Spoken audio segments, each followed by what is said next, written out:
Moron. Ass. Loser. Yeah. Yeah. Probably. That's stupid. Anyway, alright. We're back. I already read this line. The crowd behind us went ballistic, and Suzu and I hugged each other tightly in joy. It was like stepping over a major milestone, despite it only being an arcade game. We did it! Wahoo!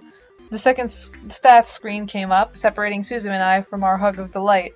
In matters of accuracy, I was better. However, Suzu had more kills and headshots, making her the winner of our little bet. Booyah! Free lunch. Alright. Where to, boss? I just want some drive-thru food. I've been eating way too many home-cooked meals, man. I need at least one unhealthy meal. That's weird. Suzu's family was indeed an Italian family, but they were very self-conscious about their food. They were quite possibly the healthiest family I knew. Except for this laryngitis I'm giving myself just naturally. I've been smoking since I came out of the womb. She's not very...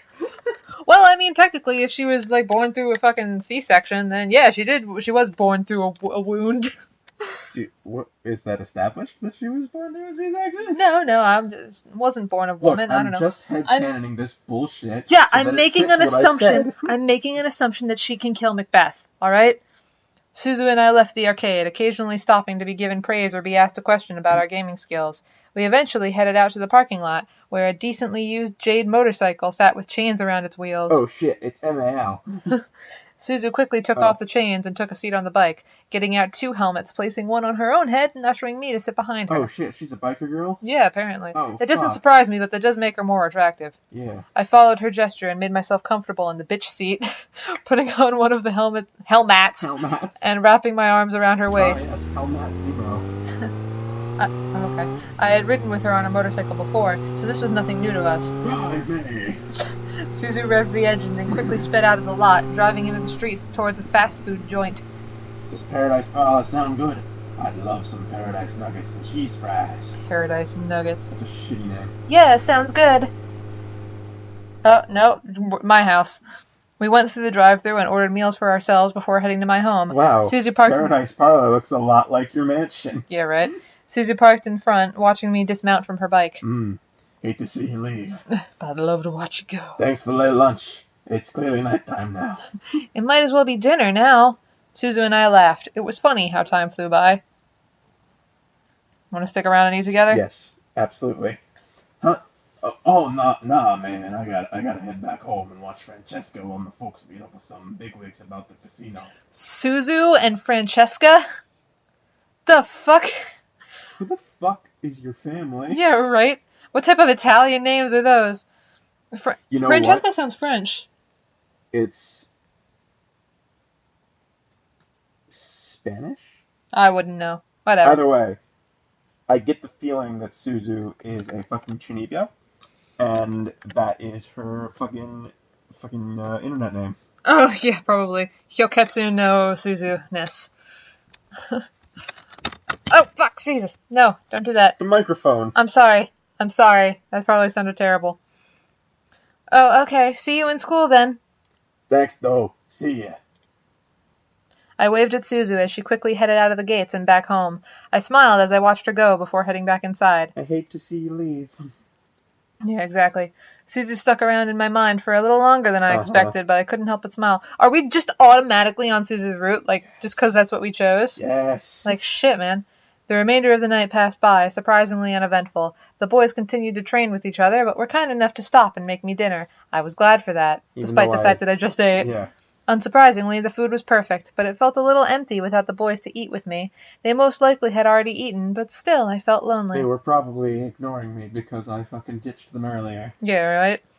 I couldn't let it bother me. I ate and went back to my room to study and sleep. Surprisingly, I felt good going to bed that night. I felt like I could have a peaceful sleep after the previous rough nights I had. I felt good. Felt good. Felt good. I beat the shit. Oh my god. I drifted to sleep and woke up almost flawlessly the next morning. No grogginess, no aches, perfectly energized. No acne. Oh, I wish that was me right now. Perfectly energized and bright-eyed. Man, how long has it been since I got that much good sleep?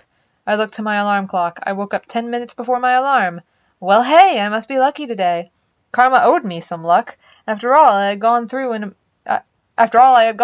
a merely a handful of days, I deserved to get some good luck. Well, shit's about to go down. Oh, of course. Ecstatic for the day ahead, I turned off my alarms before they could ring and got dressed. It's the best day. And then fucking everyone's dead. Yeah, right? Blood coating the floor.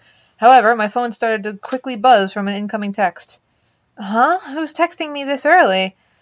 Yo, Anderson. You'll carpool with us from now on. We're not letting you waste your money on a bus. Get ready and be at your gate at 7 stat. That's not a text. That's a call. Whatever. I smiled. My friends were the best. Poor translation? I guess. I couldn't drive yet, and I didn't have a car, so it was awesome that my friends would let me carpool. Would this still have happened had we not just dated Susan? Probably. Because, I mean, they're still her friends. Yeah, true. I checked the time. 6:30. Perfect. I can eat some breakfast before they come. I packed my bag and carried it downstairs into the kitchen. I quickly made myself coffee and toast, not having time for anything big. I let out a soft sigh in happiness as I sipped my coffee. I felt great, and I felt like nothing could stop me today, but everything is going to stop you today. Yeah. Yeah, Come at me, Day. I'm ready for you. Alex is probably killing Susie right now. Right? I looked at the time again. Time to go.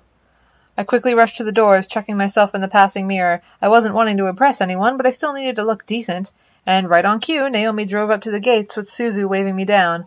I rushed out the door and headed to school, talking about the homework in the coming day. We made it into the school without a hitch. Our lockers were in the same part of the hall, so we quickly unloaded what we needed and got to our important books and necessities. First incident of the day. As I walked towards Suzu and Naomi, who were both waiting for me on the opposite side of the hall, something hooked my ankle and made me fall forward. Ow! Hey, are you okay? Who, did that? Of course, this chick. What was her voice? Falsetto. Your falsetto. Oh, boy, I can't wait. The three of us looked back to see Lizette and her gaggle of girls. Lizette had a look of complete innocence while the girls around her giggled like no tomorrow, like every single stereotypical female bully. Why, you little? Suzu, don't! I felt a giant fire of anger burn in my stomach as I stared at Lizette. Today was not the only time this has happened to me. However, it was now clear who was behind these incidents. Even if she was innocent, one of her goons did it, it was now obvious that Lizette was the mastermind just from the look on her face. She was no friend, nor would she ever be. I had to do something. You know I had to do it to him. What do you want to do? That's a good fucking question. Dere. Yeah, sure, let's start a fight. Let's start a riot. I had enough. I felt adrenaline rush through my body as I pounced off the ground and rushed at Lizette. I was not going to be the only one with scrapes this time. I tackled Lizette to the ground, swiping and slapping at her innocent face. She screamed in fright before trying to push me off and block my attacks. Oh, you scared me. Stop. Holy shit, Anderson. Stop it! I wasn't listening anymore. I let my carnal need to get revenge take over as I began to pull at Lizette's hair to get better aim at her face with my free hand. Doesn't carnal mean sexual? Probably. I'd had enough of the bullying, the wounds, the insults. All of that was going to burn in the past as I scraped my nails and hand across Lizette's face over and over. Oh, fuck. I'm just gonna straight up kill her. My rebellion would be marked on her pretty face for all to see. Lizette pushed me off and scrambled to her feet. Yeah, completely wrecked. Both panicked and angry at the same time. Her emotion was nowhere close to the anger I was feeling. Are you crazy about the hell? I stood up very slowly, glaring daggers into Lizette's soul through her eyes. I must have had some sort of monster behind me, or maybe I looked like the monster myself. I had turned into Malix. Oh my god. But the gaggle of girls, Lizette, and even my friends had a look of pure terror on their faces. Maybe we shouldn't have done this. Whatever. I have had enough of you, Lizette. You obviously won't stop unless I fight back. Well, guess what? You're gonna get it! God damn. I charged at Lizette a second time, shoving her hard against the lockers. Oh. She let out a yelp of pain as she smacked the back of her head against the metal behind her before glaring and shoving me back. As I stumbled back, Lizette raised her hands, ready to fight. you.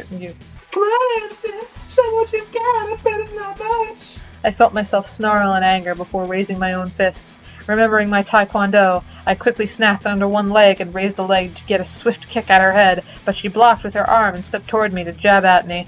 She had training, not surprising. I didn't care at the moment. It's a little surprising, actually. Yeah, with how, like, fucking preppy she is, she'd probably not want to break a nail doing jack shit. I bent back away from the incoming jab, re-establishing my balance as I placed both feet on the floor. Lizette threw jab upon jab at me, forcing me to block my torso and face with my arms and hands. Just imagine she got, like, pinkies up. Like, yeah, right. Fucking when in doubt, pinky out. Hit like for she's hit. fighting, like, that fucking peacock guy in Reborn. I don't know. Hit for hit, Lizette and I exchanged and defended blows at each other. It was indeed more than just a cat fight. It was a vengeful duel. It was a tiger battle. In my mind, all I saw was Lizette. All I wanted was to make her stop, and if that meant beating her down, then it had to be done. All you gotta do is just act crazy. I like you don't even hearing the fucking poof. Yeah, right? Like, you don't even need to actually fight her. You just need to get up and be like, like, in her fucking face. And she'll be like, Jesus fucking Christ, and leave you alone. Nobody's gonna mess with a crazy guy. Exactly! Like, shit, man. We eventually gained a small crowd of people, all silent but observing the fight. My anger intensified and my hits became harder with each second that passed between us. I couldn't let her win. I wouldn't let her win. She's MAL. Oh, none of Lizette's girls dared to step in, apparently afraid to after seeing our skills and our individual fighting styles. Suzu was held back by Naomi's arm, despite both of them wanting to help me. They didn't wait long for it to end, though. Oh, sorry. Sorry, I was killing her. I was drowning her. Suddenly, Lizette was pulled away from me, and I was pushed against the lockers by a strong force. Lizette hit the lockers as well on the opposite end of the hallway, letting out a girly grunt of pain. You're cute. You're kind of cute. Oh, that's the teacher. Yeah, that's the teacher. That's a different teacher, I guess. Oh, geez. Art teacher. Wait, oh, no. Shit. Which one is the art teacher? I don't know. I assume the one hippie with one. fucking heterochromatic eyes. Yeah, the one who looks all hippie-ish, yeah. I looked up to see my art teacher, Mrs. Gordon, holding me against the lockers. Miss Gordon, she's not married? Miss Gordon holding me against the lockers with a look of surprise and serious concern on her face. Miss Anderson, what are you doing? I looked to see Lizette being held back by Mrs. Phillips, starting to cry innocently. I knew what was going to come out of her mouth, so I tried to push Miss Gordon off to confront her. Miss Gordon, however, kept an arm wrapped around me, keeping me back. Does Mrs. Phillips have a voice? Like, did I do a voice for her? Yeah, I think it was just kind of a nasally girl voice. Okay. Yeah. No, don't you dare start crying, Lizette. You started this. Miss Anderson, get a hold of yourself. What is wrong with you? What did I ever do to you? You're prettier than me. I couldn't stop the angry tears running down my face as I shouted across the hallway. Lizette and Mrs. Phillips stared in shock at my screams as Miss Gordon tightened her hold on me. I am so sick of it. Leave me alone. Eventually, I lost my energy. Psychic powers just come up and you fucking destroy the locker. Yeah, right? Fucking Carrie style. Was Carrie a psychic? Yes, but I think that she was like a telekinetic so that she could pick up things, not necessarily destroy things. So, like, I don't think that she would be able to, like, crush lock. Wait, no, That's exactly what she did. She crushed a car. At least in the That's not a locker, though, in a so remake. it's not the same. Well, it was also, like, the car was coming at her, and she, like, stopped it. So, like, that was only in the remake, and the remake was a little shitty. Whatever. Eventually, I lost my energy and began to weigh down on Miss Gordon's arms, letting my sadness take over and quench my anger with tears and swelling pain. I could feel Miss Gordon hug me to her to keep me upright as Lizette sniffled and confided with Miss Phillips. Miss Gordon is a butterneck. Butterneck? Read your line. Didn't do anything to her. She just attacked me all of a sudden. That's a lie, Lizette. You tripped her on purpose. You've always been the snotty prick to us.